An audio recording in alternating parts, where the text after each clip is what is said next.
Really good win. I mean, it's a win in the SEC. It's a really good South Carolina program. They fought, obviously, till the bitter end and continued to cause havoc with their defensive pressure and press. And these ones are so hard to come by in this league, and we'll cherish every one of them. Very fortunate to come out on top. Played a really good first half. I think it started with our ball security and our decisions. Just having 3 turnovers at halftime was the biggest difference in us. You know, if we sat there at halftime and looked at the stat sheet and had 7 or 8, it would have been a very close game. Heck, we could have been down. You think you did a good job on Murray Boyles collectively, and you look down, he had 18 and 5 assists. He's a handful. I thought Thomas was really good, really stepped up in the second half. Asa Newell was terrific for us. Dakota LaFew gets his first start and really capitalized, took advantage. Played really, really well. I mean, he had 14 points. It's arguably his best game as a Bulldog, 4 assists, 1 turnover. I thought Silas versus pressure late and defensively throughout was really, really solid. Just continues to grow. And then Dylan James was maybe the biggest, I shouldn't say the biggest factor, but an X factor for us for sure. The way he came in and impacted the game offensively and defensively. Played with confidence. I know he had one go in off the glass, but if anyone deserves that, it's him. As much time as he spends in the gym, as much time as he's worked on his stroke and skill level.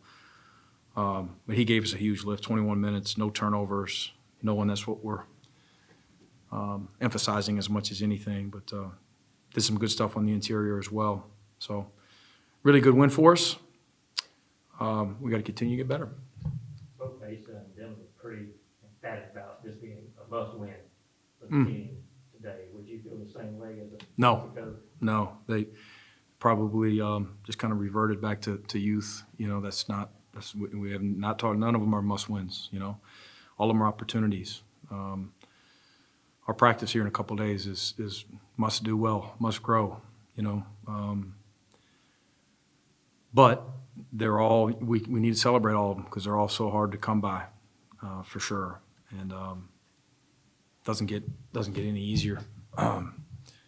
Tough road ahead, but a lot of opportunity too. We got to just continue to focus on valuing the basketball, defensive rebounding, which was really good at times.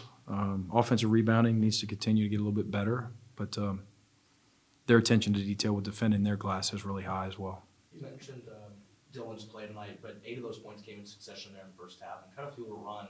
What do you see from his confidence tonight and the increased role he has?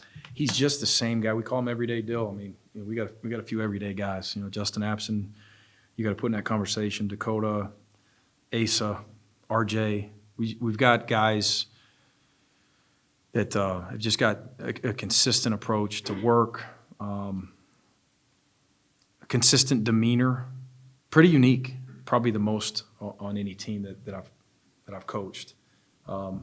Obviously, we've got a ways to go, but to have 4, 5, 6 guys that you know are going to be the same every day with their approach to practice, and none of them have a better approach or a better consistency than Dylan. He's either first or tied for first with a few other guys.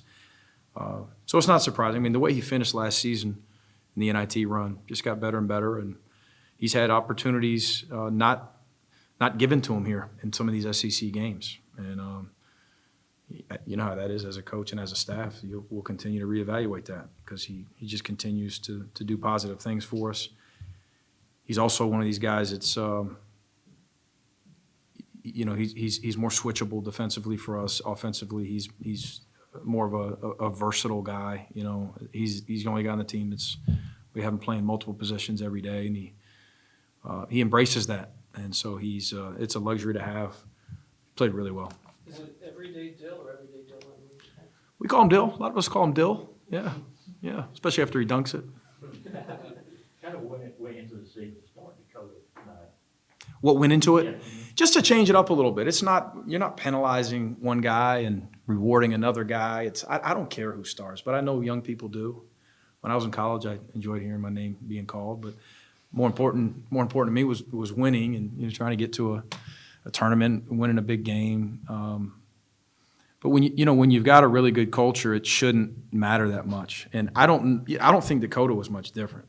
He's really handled it well coming off the bench. We've considered him a starter, of course. What went into it? I don't want to dodge your question. Trying to jumpstart him and jumpstart Tyron at the same time. Trying to get Tyron on the ball a little bit more and Dakota off the ball a little bit more, just changing our rotations and how those first couple substitutions would go. It was that simple. Let's see if both of them will play better, if we just flip-flop them here against South Carolina. DeShane and Justin, are they dealing with injuries? No on DeShane. Justin had an illness. He's been out. He was actually cleared after shoot-around. He hasn't done anything there in a couple days. Felt decent after shoot-around and would have given it a go if we had called his name. This was one of y'all's better nights shooting-wise as a team. Were there things you saw tonight that you feel like can carry over going into this? We shot it with more confidence. We didn't have great ball movement. It's hard to do with those guys, with the ball pressure and the extension. And we didn't get a ton of paint touches off of ball screens or dribble penetration. We got some paint touches off of post-ups and hitting our bigs in the middle of the court at times, which led to some kick-out threes. But we also had some transition threes. The one late with Blue, I hope that we can ride some momentum with that one. We're being pressed. Made some good decisions, simple plays, pitch ahead, shot it with confidence, and that's what you got to do in this league. You make or miss. Miss 3 in a row, shoot it again. We want an A shot. If you got an A shot, you can't worry about whether it's going to go in or not. SEC shooters, just let it fly. You mentioned confidence. Asa said a couple times in the back here that Yep. he feels like he's getting their swagger back. Did you see that today, and can you take that back on the road now?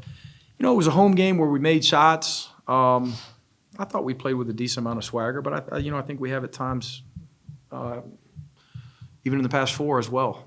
But yeah, that's an area that we've got to continue to improve upon for sure. Especially with these, we've got a young team, and we also don't have a bunch of guys that have experienced winning experience at this level. Made a couple of those last few games interesting, of course.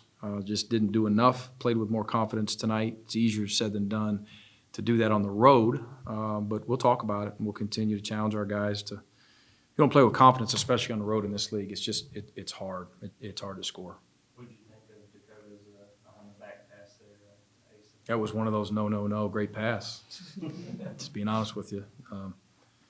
Good vision, and it's a good bucket for us. We'll take What it. do you think of taking your team to Tuscaloosa with that opponent and that setting? We've been here before. We just played one.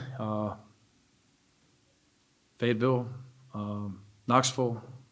There's a lot of great environments. I'm not going to rank them. It's just, but a good team on the road, a really good SEC team on the road is very, very difficult, as we all know. But we'll prepare, and we'll be excited about the opportunity to see how well we can play against one of the best teams in the country.